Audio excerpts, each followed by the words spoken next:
li ci gën a fës tiis ca Tchad njiitu réew ma di Idriss Déby Itno la ñu faat ci ay jàppante armée ba taxawal na benn conseil militaire boo xamante ni doomu Déby ci boppam bokk ca soldat ya moo ko jiite xale bii di Doudou Faye te mu faatu ci mbëkk mi ñaari nit yi ñu jàpp ne ñoo ko dugaloon ca gaal ne dañ koy yóbbu ca biti réew seeni atte tey ci tribunal bu Mbour dàq nañ ko ba ñaar fukki fan ak juróom-ñaar ci weeru avril dafa am ñu waroon na ñëw seede te ñëwuñu bokk na ca papay xale ba ca boppam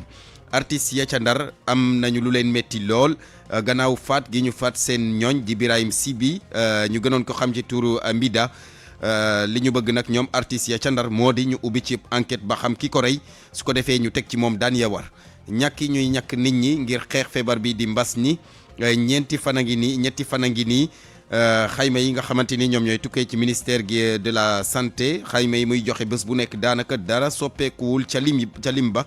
la ko waral tontu li ak docteur Mamadou Ndiaye ci biir xibaar yi reportage yi ñu tàmbali démb ba léegi jëm ci xëyum ndaw ñi tey daañu leen gën a xamaleek ñi ñu duppee ay coach maanaam ñiy gunge ndaw ñi ci utum liggéey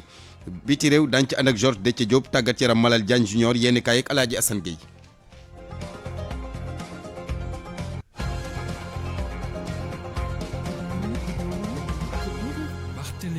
Abdoulaye Diop moo fare ci machine yi mbokk yi ñu ngi leen di gërëm di rafetlu seen ànd ak rajo Futur Média xibaar yi ñu doore kook tiis bi ca Tchad njiitu réew ma Idriss Déby Itno moom la ñu faat nu mu ko tàmmee woon di def rek bu front amoon mu wàcc ak armée bi dem xeex yi daal di dellu siwaat ngir rek gantal pexey ñi nga xamante ni ay rebelle lañu te bootu ci front pour l'alternance et la concorde au Tchad moom maréchal Idriss Déby gannaaw gañ ko gaañee dimanche nag ci la faatu xibaar bi ñu ngi ko xamle ca télévision nationale ba ca Tchad ka yore kàddug armée ba moo ko xamle Koumba Sandiane Faye. Bienvenue dans cette édition spéciale consacrée à l'information de la journée, la mort au Tchad du président Idriss Déby. tàgge ko tey jile mu doon ab mbetteel noonu gannaaw ay gaañu yi mu am l'armée googee def tàgge gi ci télévision nationale bu Tchad bu ñu sukkandikoo ci ko yox kàddu gi président Déby moo doon commandé boobu lépp armée ci combat yooyee doxoon seen diggante ak rebelle facti ay jàmmaarloo yi amoon ci bët gànnaar ga rebelle yooyee nga xamante ne dañu bañoon nguuram ay ci atang yi yooyee jàmmaarloo ak waay fipp yi tàngoon lool amoon diirub lu jege ñaari ayu bés ci noonee mu mujjee ñàkk bakkanam. C'est avec une profonde amertume que nous annonçons au peuple tchadien le décès ce mardi 20 avril 2021 du maréchal du Tchad Idriss Déby Itno des suites de ses blessures au front. Ce douloureux événement intervient le jour de la proclamation des résultats provisoires de la CENI qui plébiscite le maréchal du Tchad à la magistrature suprême. communiqué pour tàgge bi ki ko lire ci télévision nationale ba di général Agem Bermandoa Aguna fañ doon xeexe fare ci ñetti téeméeri per kilomètre ak pays réew ma bu ñu sukkandikoo ci yenn ci xibaar ñoo ngi xamal ne njiit réew Tchad gi militaire gi mu doon it chef suprême des armées bëri woon na lool la mu doon sol uniforme militaire daal di bokk ci combat yi ay jëwriñ naka noonu ay officier de haut rang bu l'armée bi ba tey ci altine gi ñu ngi xamal ne Idriss Déby diggante gaawub dibeer bokkoon na ci combat bi diggante gaawub dibeer la bokk ci combat googee nga xamante ne colonne rebelle yi nga xamante ne ab offensif la ñu lancé li ko dalee ci base arrière yi fare ci Libye bés bi wote gi doon am ba supp 11 avril yemoo ko vote gi nga xamante ne ci lañ ko daal di tabaate ñu ngi ko tabaatoon ci ab juróom benn lupp mandat élection yi mu gagné woon ko ci téeméer boo jël lu ëpp juróom ñaar fukk ak juróom-ñeent ci xob yi doon ay résultats yu ñu génnee démb rek président Déby nekk ci boppu Tchad boobu léegi lu ëpp fanweeri at ci atub 1990 la jëloon nguur gi ci ab coup d'état tey jilee mu génn àddina ci bu muy am juróom benn fukk ak juróom-ñett ci laaj bu samp ana kan ngir wuutu ko ci xam lépp l'armée gi ab conseil militaire ci bopp ba doom nga moom Idriss Déby moo ko wuutu jamono ji pour assurer transition bi mu doon tey beneen fenêtre bu bees bu ubbeeku ci réew Tchad. Koumba Sandiane Faye journaliste blogueur bi journaliste blogueur di doomu réewum Tchad di Makayla Ngebla mi nga xamante ni dafa daw làqu ca France nee na faatuk kii di président Idriss Déby Itno soulagement la nees koy mën a méngale ci askanu Tchad waaye nag nee na daal askan wa duñu nangu benn yoon dévolution monarchique maanaam réew moo xamante ni daal dafa ci ndono lañ koy wékk moom Tchad moom nee na sax armée bu France ci boppam ngeen baal ma moom nee na France ci boppam bokk na ci li tax Idriss Déby doon lëmbee foofule ca Tchad ñu teewlu ko moom Makayla Ngebla kàddu yu mu dénk Alaaji Njogu Jéen. C'était évident parce que vous savez quand il a fait. mat na fanweer at a ngi nii nuy xeex ngir fexeel ba Tchad moom boppam Idriss Déby moo nekkoon ci boobule réew di fa buur di fa bummi gëmloo woon waa France ni moom taxawaay bu jekk la moon ci xeex terrorisme bi loola France gëmoon ko ba taxoon ñu ko doon jàppale ak defante ak moom waaye ñun yàgg nañu wax waa France ni moom Déby coowal xeexu terrorisme bi nekku ca lenn léegi nag moom génn na àdduna jàpp na ni nag loola dafa di tiis boo xam ne dafa dal ci kaw Tchad waaye itam bu ñu ko xoolee ci benn wàll wi dafa di loo xam ne dafay daal di nag jox féex ak càggalu guy waa réewum Tchad ndax réew mooma kenn mënutoon wax kenn mënutoon woon def loo defoon lu dëppoo ak li nguur gi bëgg ñu jàppale dugal ci kaso bi mbaa nu génne la réew mi léegi nag loolu jeex na dañu fas yéene nag daal di taxaw temm ci xeex bi man ñaar fàtt ak nii may def loola ngir fexe ndi Tchad moom boppam dégg naa itam ñuy wax ñu doom ji la ñu bëgg yaa di jox nguur gi muy nuroog ñi la ñuy doonante nguur gi loolu nag duñu ko nangu doonante nguur gi moom ci réewum Tchad moom dafay daal di jeex tàkk jot na ñu féexal waa Tchad féexal réew mi taxawal démocratie amal élection ngir nag Tchad am beneen taxawaay bu bees ci Afrique. Depuis 30 ans, Idriss Déby au pouvoir. kaddu yi Makayla Ngebla Malal Diagne Junior moo leen doon tekki fi mu ne nii nag dal dellu si waat na foofule ca Tchad bu ñu sukkandikoo ci ay sénégalais yu fay dund donte sax nañu wàllum kaaraange gi moom mot na fa ñu ci bëri ci ñoom nag daal dinañu jóge seen bërëbu liggéeyukaay ñibbi waat seen i kër ba ñuy gis lu leer ci seen i gët Damba bu kenn la ci ñoom. nit ñi amoon nañu tiit lool ba ñëpp fermé boutique yi daw ñu seen i kër ñu ne woon gars yi rebelles yi dañoo jumjame na mais après la ñu dégg ne wàññeeku nañu même radio télévision nationale bi ñu ngi koy annoncé amul coup de feu amul dara malgré que les gens nit ñaa ngi daw daal di dem seen i kër mais fi mu ne pour le moment daal dara amagul jàmm rek moo xew quoi. da ngeen xëyoon dem liggéey yi da ngeen tëj seen. waaw xëyoon nañ dem liggéey ba autour de 10 heures 11 heures ginnaaw bi nag la ñu wax ne daal góor gi faatu na comme faatu na comme nit ñi daal xamuñu lu ñuy def ñu ngi dem seen i kër man maa ngi ci daayira bi fii mu ne mais alhamdulilah pour le moment daal wax dëgg yàlla dañu na calme daal moo xew. kaddu yi Dame Babou di kenn ci sénégalais yi dund ca Tchad yeneen i xibaar ñeel la xew ca Tchad ak faatuk Idriss Déby Itno ci xibaar yi biti réew li lay doon ak Georges Déthié Diop. pour man RFM mooy rajo bi gaaw ci xibaar yu wóor. RFM xibaar yu wóor te wóor. ñu wax ci faatu kii di Doudou Faye benn xale la bu nga xamante ne mu ngi faatoo ci géej gi gannaaw ba mu duggoon gaal ne day wutali Europe ci mbëkk mi. ñañu jàpp ne nag ñoom ñoo ko dugaloon ca gaal yooyee ne dañu koy yóbbu ñaar ci ñoom teg nañ leen loxo tey ji sax lañ leen doon attewaat ci tribunal bu Mbuur waaye atte googule dañ ko dàq ba ñaar fukki fan ak juróom-ñaar ci weeru avril la ko waral nag mooy dafa am ñu waroon a seede te muy ñu am solo ci dossier bi ñëwuñu bokk na ci papay xale bi ci boppam moom ñu ngi ko doon xaar ci baar ba waaye mujj te ñëw loolaa tax ñu dàq ko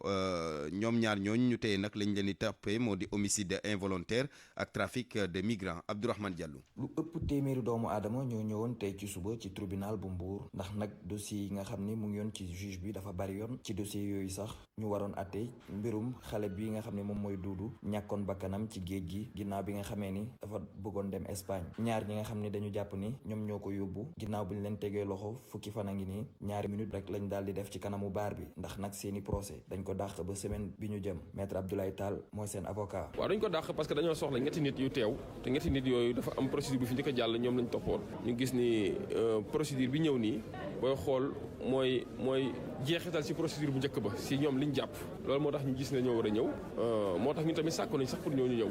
pour ñu mën a leen déglu parce que mbir mi gën a leer. ñoom ñaar yëpp nag ab maillot la ñu sol teg ci pantalon blouson lu ñu leen di toppee mooy faat nit te teyoo ko waaye tamit yóbbu nit tugal ci anam gu jaarul yoon. ci loolu est-ce que instant nii seen xel dal na ci dossier bu baax sax dal na ci bu baax a baax ñun ñoo gën a yàkkamti sax ñett ñooñu ñëw. ci fàttali dossier bii nga xam ni dafa jëm ci wàllu mbëkk mi taxoon nañu jàpp papay Doudou tëj ko àtte ko daan ko laa ñu koy bàyyi RFM Mbour. Abdourahmane Diallo ñaar fukk ak juróomi nit ci ñu jàpp gannaaw massacre ba amoon ca Boffa Bayotte xam ngeen ko démb ba léegi la ñu tàmbali grève de la faim maanaam xiifal loolee nu ngi koy wéyal ba niki tey jii ci maison d'arrêt et de correction bu Ziguinchor bu ñu sukkandikoo si suñu naataango gafa ñoom Lamine Ba nee nañ nag ñu ci bëri ci ñoom ñu ngi tàmbalee sonn grévistes yooyu nag dañoo bañ ne kenn du waxtaan ak ñoom ngir ñu mën a dakkal seen grève de la faim boobule li nu bëgg kay mooy ñu yebal fa benn autorité judiciaire boo xamante ni daañu ko yeggee seen i doléance ñoom li ñu bëgg mooy ñu ubbi procès bi nu mu gën a gaawee wa ilaa ñu bàyyi leen ki nga xamante ni moo di Madia Diop Sané di président mouvement Vision Citoyenne daal dina nag ñaawlu lu ne mel maanaam fitna wala boog anam yi ñu téye ñaar fukk ak juróomi nit ñooyu ñu teg loxo mu ngi sàkku ci autorité judiciaire yi ngir ñu def seen kéem kattan ba atte leen ñu teewlu ko Madia Diop Sané kaddu yi mu dénk Lamine Ba. ci xiifal bi lenn rek la ñuy laaj mooy nee nañu dañoo bëgg ñu juger leen mais ay la yuween lañ leen juger ay nit yi nga xamante ne jàpp nga leen ñetti at lëmm ñu ngi ci biir prison bi seen dossier doo ko laal mais loolu doy na waar Sénégal dëkku droit la donc nañuy appliquer droit ni ni ñoom lenn la ñuy laaj soo gisee seen xiifal bi yëpp pour lan la pour nee nañ ñu juger leen man dama ñun dañoo yaakaar ni jugement bu waree am te ñoom ñiy nekk détenu ba pare ba léegi dañuy wax ni dañuy bénéficier wu li nga xamante ne mooy présomption d'innocence mooy maanaam fu mu toll ni kenn waxul ñoom ñoo def kenn xamul ñoom ñoo deful parce que justice bi encore rendregul verdict donc nit ñi ñu ngi ñaan ñiy dàq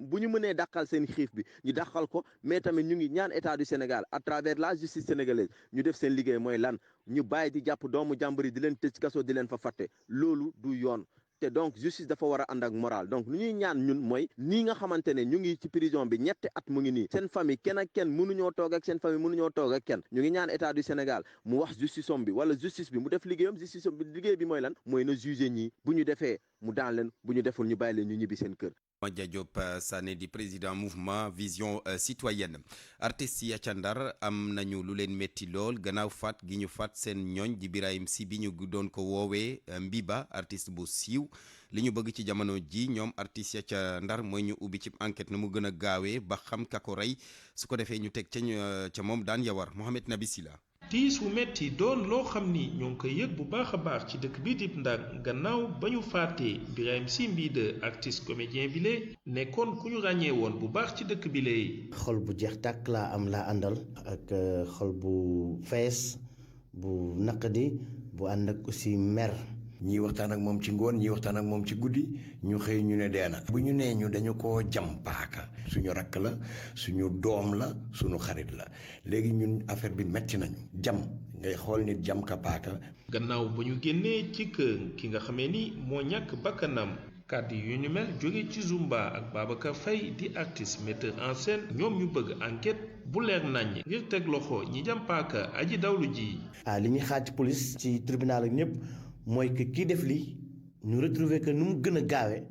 ba pare nag yoon dal ci kaw. ndax dañ ko rey indi ko fa wala ndax dañ ko topp bàyyi ko ba foofu rey ko wala feneen la demoon tamit aussi ñu reyee ko foofu wala yàlla rek moo xam mais man Zumba dama mës a am confiance ci man suñu police ñun suñu police Sénégal te yaakaar naa ni dinañ ñu jàppal ñii ko def. Babou Mbaye bokk ci artistes yi ay atam gën a néew indi seede ci Mbida xam leen ni yoon war na def liggéeyam ci na mu gën a gaawee. ci ñun artiste comédien la représenté Saint-Louis fu ne c'est un miroir de la société warul nax saay daal. ay jegeñaale artiste bi doon ñu police jot a déglu police bi nga xamee ni bëggul bàyyi benn pis ci jamono ji njabootam ak artiste yi ci Ndar di xaar néew bi ñu jébbal leen ko gannaaw autopsie bi ngir ñu mën ko denc. RFM ci Ndar géej Mohamed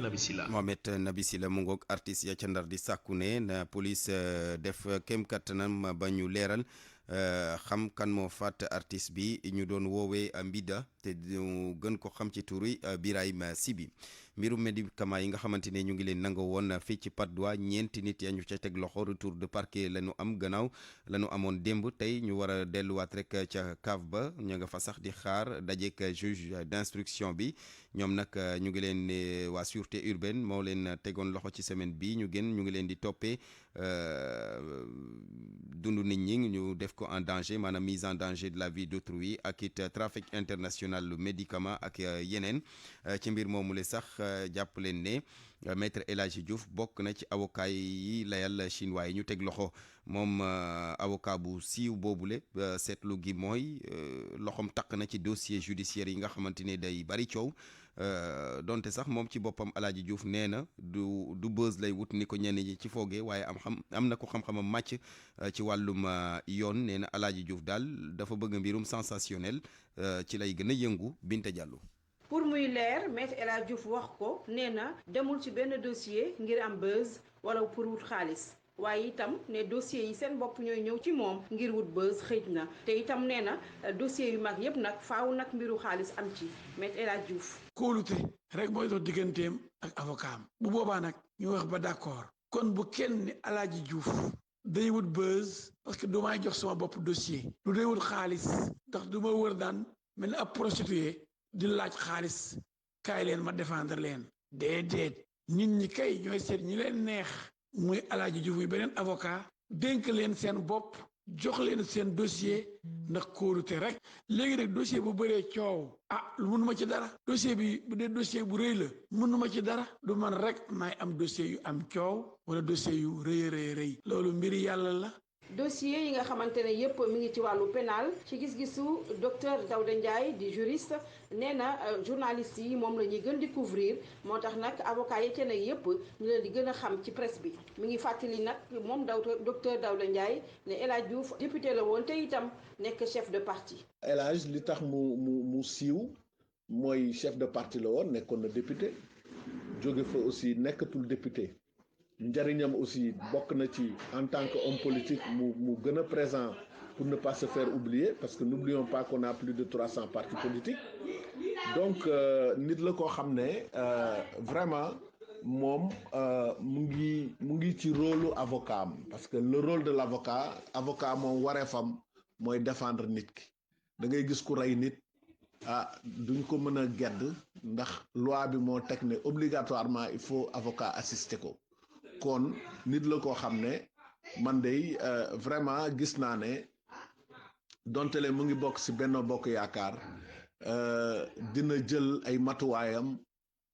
respecter le principe du contradictoire. buzz wala xaalis su ci mën a am mooy ne Maître El Hadji Diouf dossier yi gën a mag ci wàllu yoon ci réew mi am na manga ca de ca plaidé bokk na ca mbiru Hissène Habré bu ñu fa jógee Karim Wade Doki Niass ca Kaolack Sotrac ca Ndiaye Neuf ak lakk ga nga xam ne lakkoon nañ ko bourse du travail dossier yeneen yi nga xamante ni Maître El Hadji Diouf manga ca ñu gis ko ca mu cay plaidé itam bokk na ca bu yàgg bu Adel Corban bu Cheikh Omar Anne Pape Alé Niang ak dossier Bamba Fall naka noonu bu Barthélémy Diaz Mamour Diallo Ousmane Sonko bu ñu rombee ci suñu frontière nag ñi ngi fàttaliku Cellou Dalein Diallo Alpha Condé ak yeneen i dossiers yoo xamante ne loxo Maître El Hadji Diouf ma nga ca.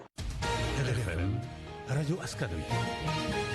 ñaar fukki simili ak juróom-ñett moo bootu ci benn waxtu wéy ci xibaar yi wax ci wàllum wér-gu-yaram ñàkk yi ñooy ñàkk nit ñi ngir xeex feebar bi di mbas mi ñetti fan a ngi nii.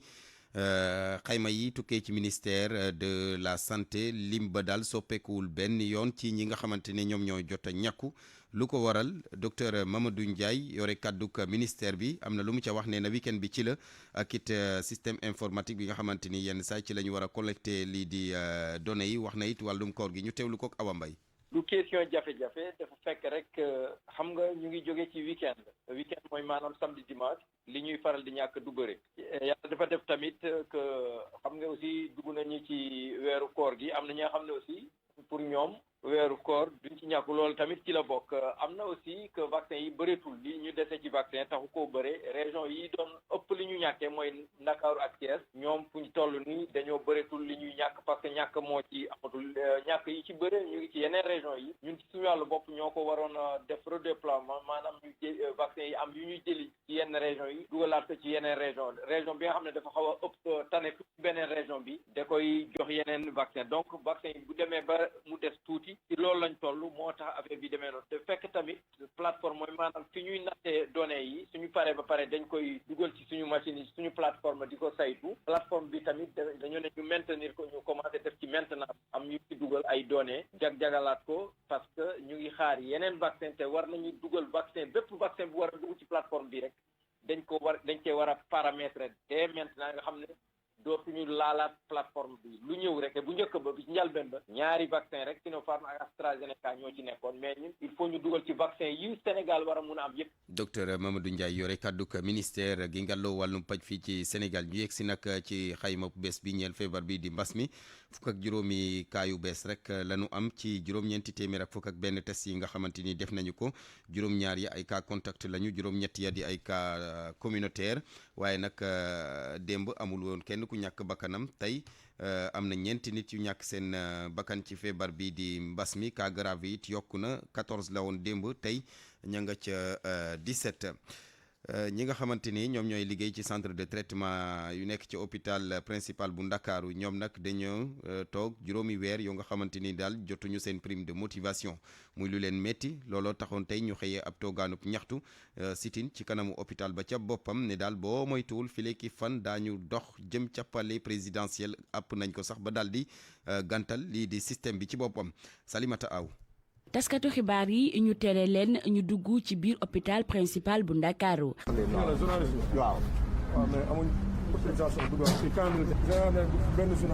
ca mujjantal ga nag sitin bi ñi ngi ko defee ci buntu bërëb bi personnelu CTE bi maanaam ñi faj ñi am jàngoroy coronavirus muy hygiéniste yi ak médecin yi ñoom ñëpp taxaw ni dañuy laaj juróomi weer ci lii ñuy duppee motivation. Ibrahima Diaw la. yaakaaroon nañ ne kenn ëmpalewu leen bu mbas mi commencé ba léegi sénégalais yi ñëpp amul ku cotisé wul sax pour mbas mi mën a tegu si yoon ñun ñu nekk si centre yi di liggéey guddi ak bëccëg ñenn ñi contaminé wu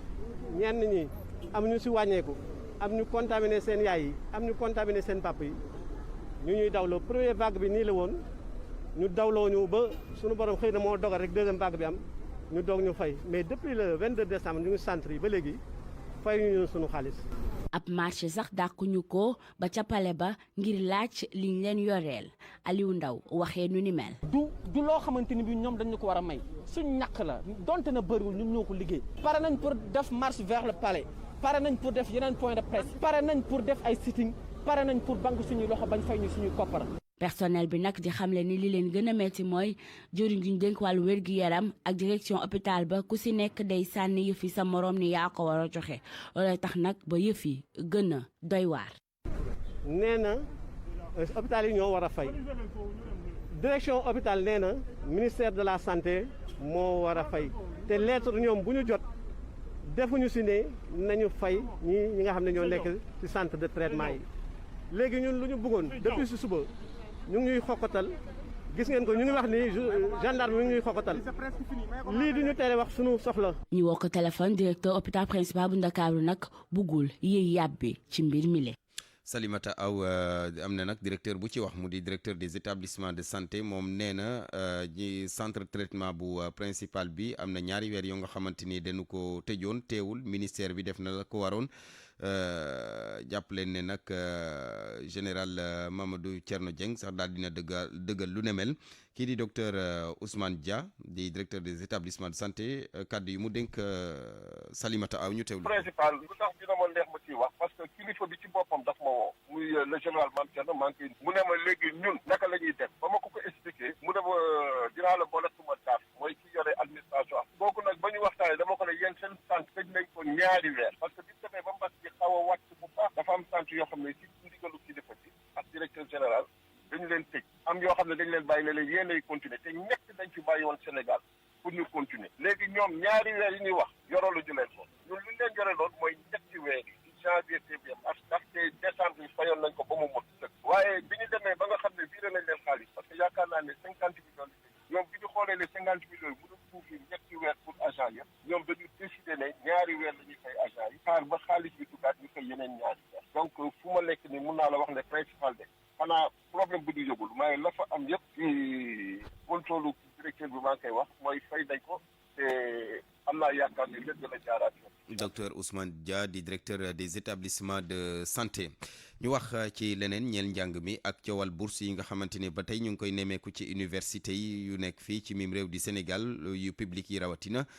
ca FASTEF moom étudiant ya fa nekk ak stagiaire ya ñoom ñooy yëglu ne dañoo toog lu toll ci juróom-benn weer yoo nga xamante ni daal jotuñu bourse muy nag lu leen métti ba tax ñoo yëkkati message jëmee ci autorités yi tey lañ ko xamle ci ab ndaje gu nu seqoon ak taskatu xibaar yi Cheikh Ahmadou Bamba Thioy vice président commission bi nga xamante ni moo yëngu ci wàllum social ñu teewlu kook Mam Astoukan. Ce mardi 20 avril 2021,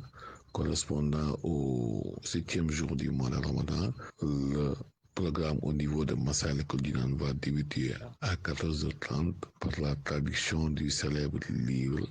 ñuy jéggalu du élément bu baax bi Cheikh Ahmadou Bamba Thioy mi nga xamante ni mooy vice président commission sociale ca FASTEF moom la ñu waroon a àndal ak Salimata Aw gannaaw ba nga xamante ni étudiant ak stagiaire yi ca FASTEF ñu ngi doon yëglu tey amal ab ndajeek taskatu xibaar yi ne daal dañoo bëgg ñu jox leen seen juróom-benn weer yi ñu leen amel ñeel seen peyooru bourse yi ñu balaay loolu balaa ñuy dellu siwaat ci moom ñu dem ca Diourbel foofu nag am na ndaje boo xamante ni doxoon na diggante étudiants yu nekk ca université Gaston Berger bu Saint-Louis ak yu université Alioune Diop bu Bambey ndaje bu ñu seqoon ak autorités yi ngànk ministère gi leen jaboote ndaje ba nag amul dara lu ca tukkee déggoo amu ca gaa nag autorités yi li leen yëkkati woon moo di rek fexe ba problème yi ñu nemmeeku ci ñaani université yooyu daal di dakk rawatina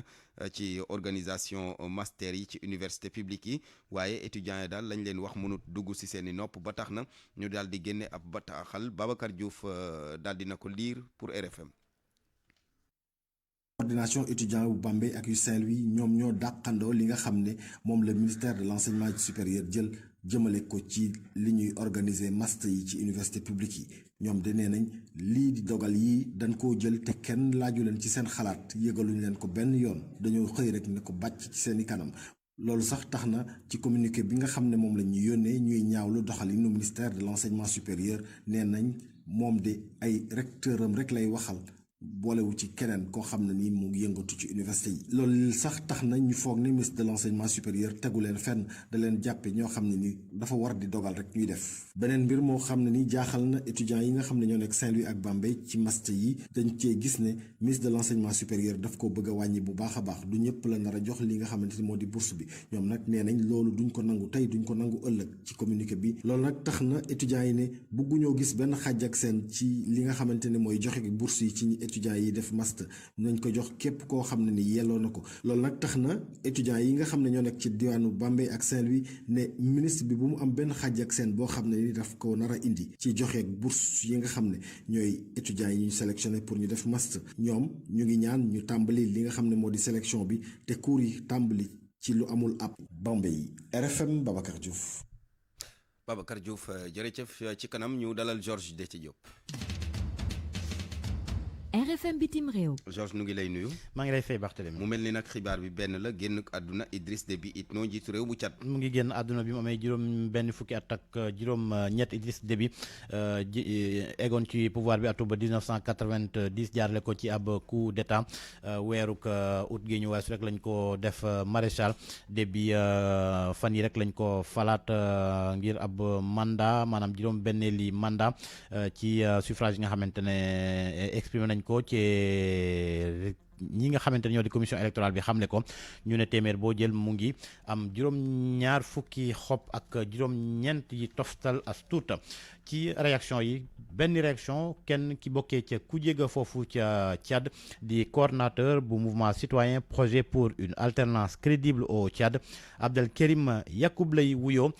moom nee na Déby lu ko dal moo ko yóbbee boppam ñu jokkoo ak moom ca Paris.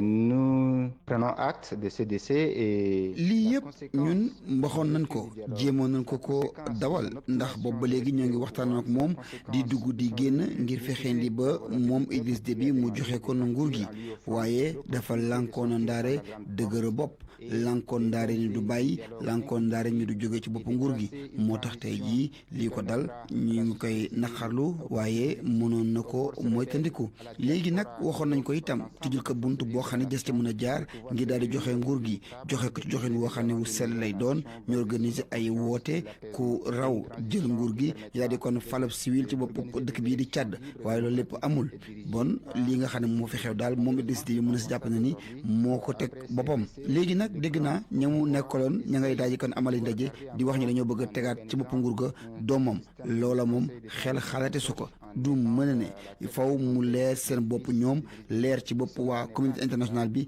que ni ñun duñu ko nangu te sax nag maa ngi woo waa Tchad yëpp ñi nekk ca Tchad ñu ne bitim réew yëpp ñu daal di kon booloo den benn say wàcc ca mbedd ya def ay manifester ngir ñu amal ay élections démocratiques yu libre ku mën a bokk nga bokk ku jël raw gàddu gi nga jël raw gàddu gi ñu amal ab transition civile bu jaar ci yoon te loolu nag maa ngi ciy woo ñëpp muy société civile bi muy acteurs politiques yi muy ndaw ñi ñu daal di liggéey ngir am Tchad bu bees Tchad bu am taxawaay bu mucc ayib bu ñëpp war a naw ci Afrique. L'ensemble des acteurs politiques, sociaux, syndicaux et la diaspora. benn laaj nag mu di lan la ñu war a xaarandi ci Tchad jamono ji ni Idriss Déby génnee àdduna te rebelle ya ca FACT bëggoon kaa jële ci ak bopp réew ma tegu itam crise politique ba nga xamante ne mu nga fa woon laaj boobee la ñu eggee Régis Oungpé di directeur exécutif d'Interglobe Conseil di ab géopolitologue jokkoon nañu ak moom ca Paris Mohamed Alim Ba moo tekki ay kàddoom. Non seulement au Tchad, il y aura des instabilités. boo moyul daal jàmm du am Tchad boo moyul réew mi dina am ay difficultés ci wàllu woowule dañ koy déstabiliser ndaxte dara wonewul ni que rébellion bi ñëw du yegg si capitale ba N'Djamena kon côté boobu daal problème la beneen problème bu gën a mag bi mooy dispositif Sahel bi daanaka ku nekk xam na armée Tchad am na solo lool ci dispositif bi xeex kon terrorisme ci Sahel. armée Tchad am na doole bu baax a baax ci wàllu woowule mun nañ sax jàpp ni armée Tchad mooy cerveau bi kon tey jii bu fekkee ni Tchad perte na seen maréchal daanaka Idriss Déby Itno xamuñu luy xew ci côté boobule moo tax man am naa ci njàqare naka noonu itam ci Tchad yëf yi naka lay demee ndaxte ku nekk xam na démocratie amul Tchad président Idriss Déby Itno yaa gën a lottal kon l'opposition bi interrogation am na ci côté yooyu le fu mu toll nii président bi kon génn na àdduna doom ji moo fa yegsi doom ji moo yor kon conseil militaire bi fa ne moo koy jiite xamuñu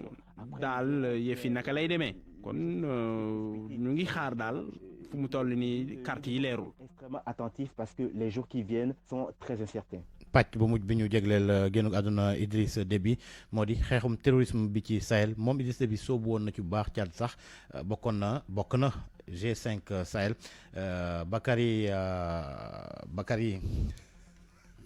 Bakary Samb di directeur bu Timbuktu Institute moom ne génnug àdduna Idriss Déby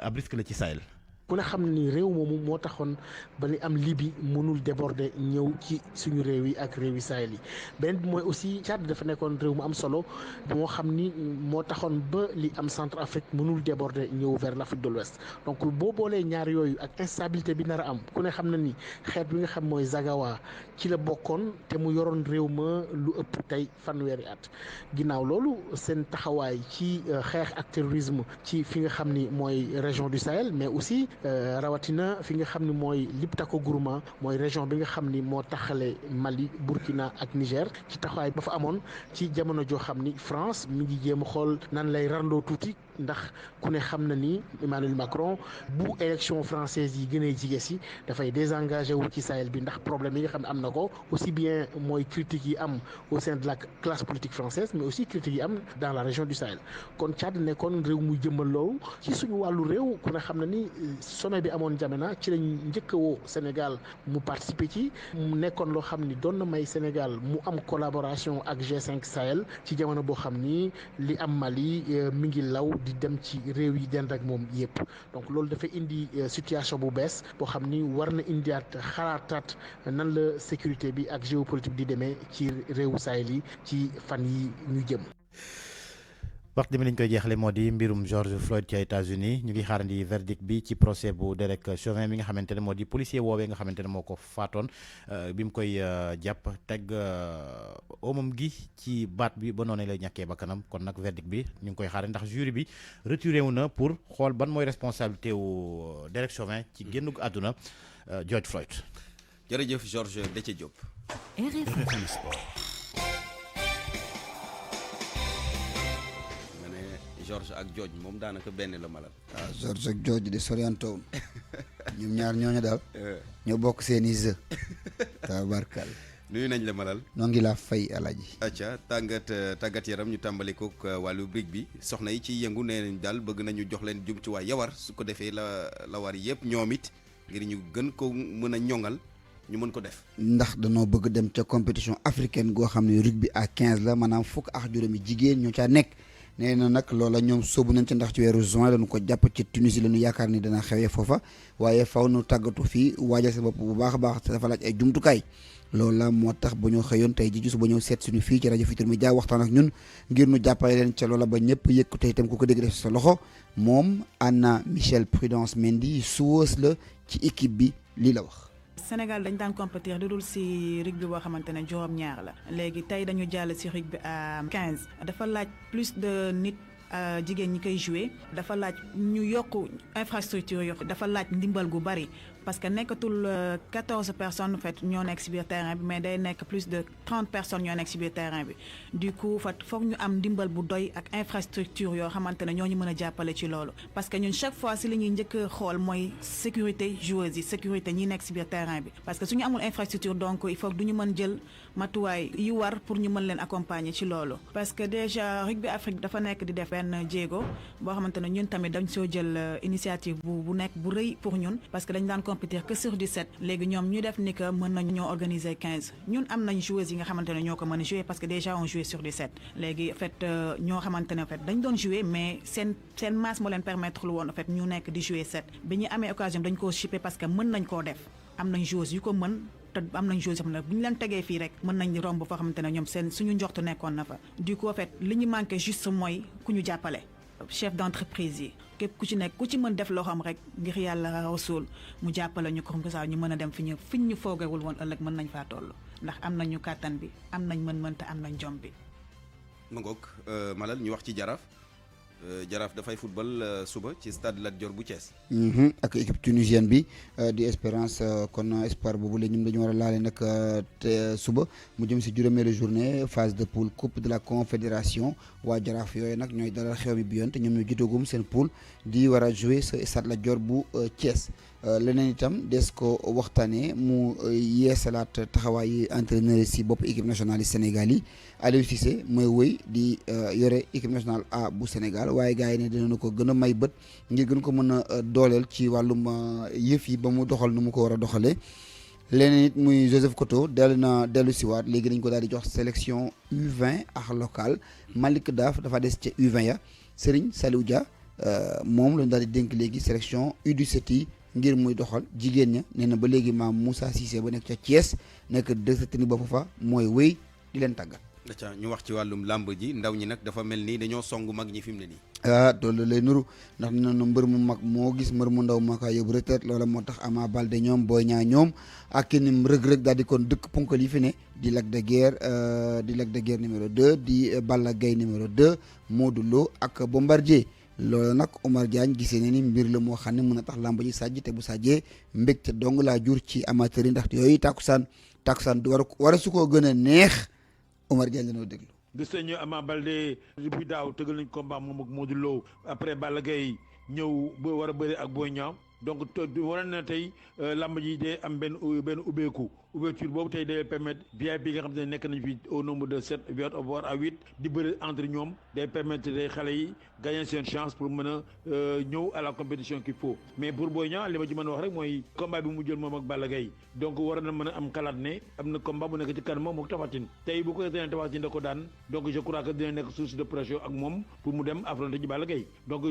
yaakaaroon na war na mën a xaar ba loolu weesu mu jeex ñu jëm a set parce que revanche Tapha Tine ak Balla Gaye nekk na revanche boo xam ne tey ñëpp dañ ko doon xaar te parce que tey bu ko Tapha daanee je crois que mooy gën a logique mu bëri ak Balla Gaye mais ça n'engage rien aussi pour que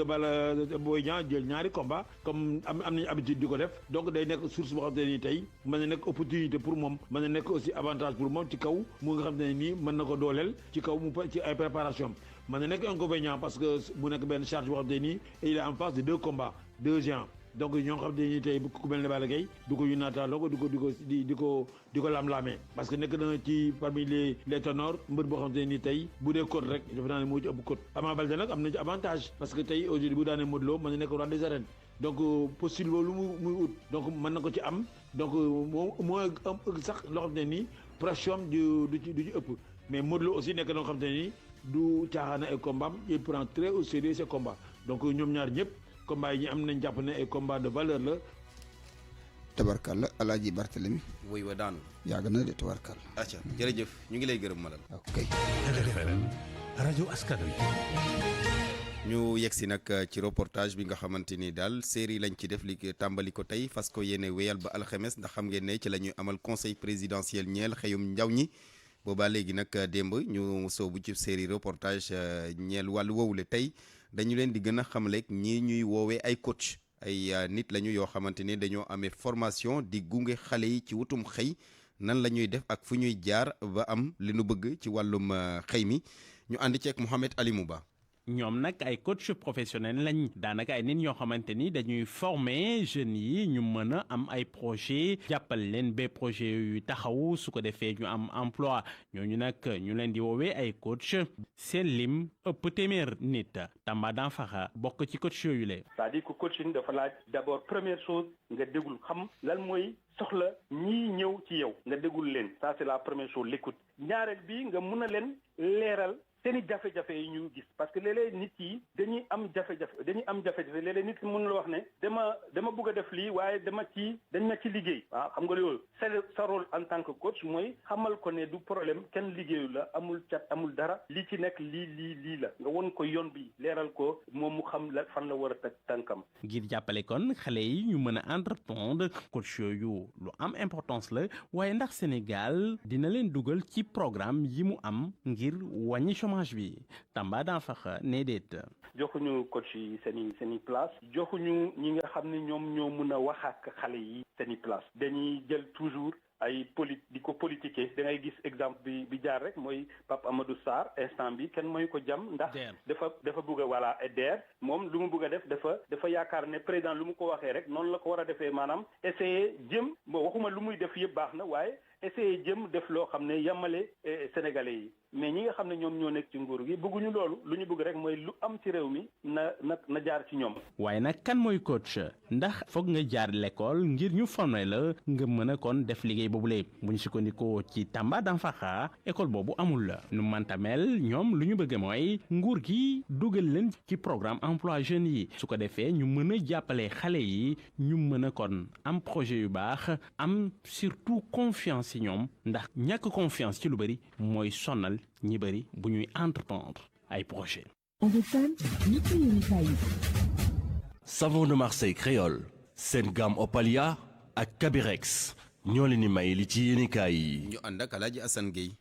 observateur xëyee nataalu président de la république ak waaxu wu dëgër wa yéenekaay bi ne doxin beneen la jógtee ngir yëf ya bar gën a gaaw gën a ànd ak résultat yéenekaay bu groupe Futurs Médias ne ba fi coowal Ousmane Sonko ak Adji Sarr jibeeg léegi fitna ga mu àndaloon président Sall daa soppi na muy jiitee équipe ba ci wàllu management tey la gën a may gët ñu ne dossier ku ca ne na ko noonu it fa nga ca toll ak la nga ca def yéenekaay bi jàpp ne tey la gën a wax it ak askan wi mu mel ni yëf yi ak yeewu da caa am fenn fu gëmmoon wàllu politique it gis na ni parti bi APR war na gën a yëngatu te joxe na ci ndigal yéenekaay bi ne looloo waral meeting yi nu fi dund fan yi ci ginnaaw ak yenn ci responsable yi Benno Bokk Yaakaar ak APR ci gox yenn ci Sénégal wàllu politique ba tey xëccoob toogub Ndakaaru Sud Quotidien ne yëf yi dafa mel ni combat bële ya lay doon maanaam wàcc bees ya ndax mbër yañ fi xamoon ci jamono ku ci mel ni Khalifa Ababacar Sall wala Amadou Ba seeni rëq-rëq ci wàllu politique daa mel ni ku leen ci génne ci rawante gi yéenekaay bi de Barthélémy Dias la nu fi gis jamono yi ci waajal gi ak ku mel ni Abdoulaye Diouf Sarr xëccoo bi nag ngir gox-goxaan yooyee Sud Quotidien dalal ci it politologue bi di Mamadou Sy Albert mu ne muy nguur gi di opposition bi faaw ku ne ci ñoom bis bu nu yeggee ci samp mbër yëpp fii ci Ndakaaru tànne fi doon lu jub waaye ñi nuy tànn dëppoog ñi askan wi bëgg waaye ñoom it mbëri ñu mën a doon kuy faj jafe-jafe askan wu ca ne ak goxam La Tribune moom lu jëm ci wàllu leadership di xëccoo bi ngir ndombaaki njiit ci biir Benno Bokk Yaakaar la am ak njort moom njort ak tasaaro la gis ngir mbootaay gi ci local yi ñëw dale ko Louga Thiès Kaolack Ziguinchor ak Kolda kenn ci conseil spécial bu président Macky Sall Oumar Sow moom ci yéenekaay bi di Source A daanaka yàbbi na la mu guuxoon yëpp mu ne seen biir APR da ca am responsable yu kenn falu leen di am munuk nomination waaye président da leen beral salaire weer wu ca ne baaxee leen ko amit kilifa yeneen yu mu yombalal seeni mbir yu ci mel ni ay jéggal ñeel wàllu lempoog yeneen ngir rek ñu mën a wëlbatiku ñoom it dem jàppale askan wi fu ci mel ni Touba waaye Oumar Sow de dafa tiit sax bu mu gisee ñenn ci ñoom di séddale ay kilo ceeb ak yeneen ca Touba ca moo ne ay tonni ceeb la fa président yónnee ci gàttal moom responsable APR yëmbal bi ne yëf yi du ci président moo dul génnee ndimbal ak taxawu gi waaye responsable yi seen bopp ñoo dul jàllale maanaam dañuy daal di ràcc jëmee seeni poos ñoom politiciens yi Sénégal nag seen gis-gis soriwul weesuwul seen cati bakkan kàddu la yu Valdiodio Ndiaye membre société civile bu Sénégal ci yéenekaay bi di L'As meeting yi fi Benno Bokk Yaakaar doon amal fan yi nag moom ñàkk ñorok politique di maturité rek la ko gisee leneen nu mu gisee moom Valdiodio Ndiaye ba tey ci yéenekaay bi di L'As mooy président de la République dafa war a amnistier Khalifa Ababacar Sall ak Karim Meïssa Wade ñu waxtaane coowal garab ak jumtukaayu l'hôpital Idouane Saint-Cécile ca Padoua enquête xëy ne gaañaa ngay joxante bal ba rek ku ne naan sa morom yow a professeur Yéri Mbagnick Diop di njiital direction pharmacie ak médicament ne ñoom ci seen bopp ñoo def lu gëstu bi di inspection bi waaye avocat ki gën a ràññeeku ci ni jàpp moom Maître Aladji Diouf la mu gis mooy bagage yi amuloon benn garab waaye ay jumtukaay kër docteur professeur Diop ne déet amoon na kay ay garab ci Vox Populi Maître El Hadji Diouf xam la ca ne yëf yi du yomb rag ba jeex rek lay doon combat gladiateur ndax dafa gis ne tooñ gi nu tooñi kiliyaanam moo rëy ministre de la santé bi wax waxi crime mu ne ëpp na crime amul ca nag dëkk na leen duñu ko mën a woon fenn mu ne fu nu gis ay faux médicaments libération ne Aladji Diouf la mu fàttee wax nag démb mooy garab amoon na fa ak ay étiquettes yu leer ca dépôt ba ca Padoua ñañ ci jàpp nag libération ne ginnaaw seen ak jaar ci kanamu procureur retour de parquet lañ ci jëlee maanaam ak jaaraat ci waxtu wi di ñëw ba tey ci kanamu procureur capitaine Oumar Touré bu gendarmerie nationale Les Échos ne ministre de l'armée bi Sidiki Kaba yokk na daan ya tegu ci ndoddam juróom benn fukki fan la ko daal di defal léegi ci wàllu kon kaso gi ca nag la koy yot ci mbir yi sax mooy wàllu dàq di radiation donte foofee nag président de la république ci boppam moo ca mën a dogal ñu ne ginnaaw bu ko conseil d'enquête dégloo ba noppi takk deri Sénégal jàmbaare lool rawat nañu fare ci frontières yi waaye nag terewul càccum jur gi gën a tar ci yooyee frontière ci gis-gisab yéene kaay bi di Le Soleil rawatina mu ne ci département bu Goudomp la gën a méttil mbiri nag ñeel càccum jur googe ñu askan wi lànk coopéré waaye sunu frontières yi yaatu lool yaraax lool Matam moom ku moyul fan yi moom it mu yaraax lool ak i ndaw yi gàddaay wutali si capital bi di Ndakaaru Le Quotidien ko fësale ci xëtam bu njëkk ne jamono yi gune yi ñooy xëccoo biis yi ak mag ñi Dakar Fuuta gi te moo ne de du gàddaaye ngir dem wuti koppar dellu étage wala jàppale askan waaye ñu ne ragal koor ak tàngoor wa fa jamono yi ca Matam am peex la ñuy wut si Ndakaaru lamb ji Ama Baldé Modou Lo taxawagul ndax nag ak yoonal amagu ca ci kanamu CNG waaye Khadim Gadiaga ci sunu lamb di xamal promoteur ba Luc Nicolaï ne ko combat bi moom saison bii dina am sudul ak yow it di ak beneen promoteur Gaston Mbengue moom promoteur beneen sunu lamb ne jëlaat na toogoom ne Don King bu arène bu Sénégal ak juróomi affiche yu mu taxawal guy gi moom ci sunu lamb diggam ak rëg-rëg mu ne terewu ko nelaw benn yoon ca nag su bis baa ci benn minute la koy daan su arbitre di siffler muy dox ci kawam. Savon de Marseille créole seen gamme Opalia ak Kabirex ñoo leen doon may li ci yéenekaay yi. jërëjëf Alaaji Assane Gueye mbokk yi jërë ngeen jëf ci ànd beeg rajo Futur Média xibaar yi fii lañ ci yem ak yéen benn ponk moo ci gën a fës di tiis ga ca Tchad njiitu réew ma Idriss Déby Itno la ñu faat ci ay jàppante armée ba nag taxawal na benn conseil militaire boo xamante ni doomu Déby ci boppam bokk ca soldat ya moom moo ko jiite. Barthélémy Ngom ne woon ci kaddu gi Abdoulaye Diop ci machine yi Yacine Pouy ci xarala gi gërëm Alaaji Ndiogu Diène mi doon coordonné lépp gërëm leen ci teewlu bi.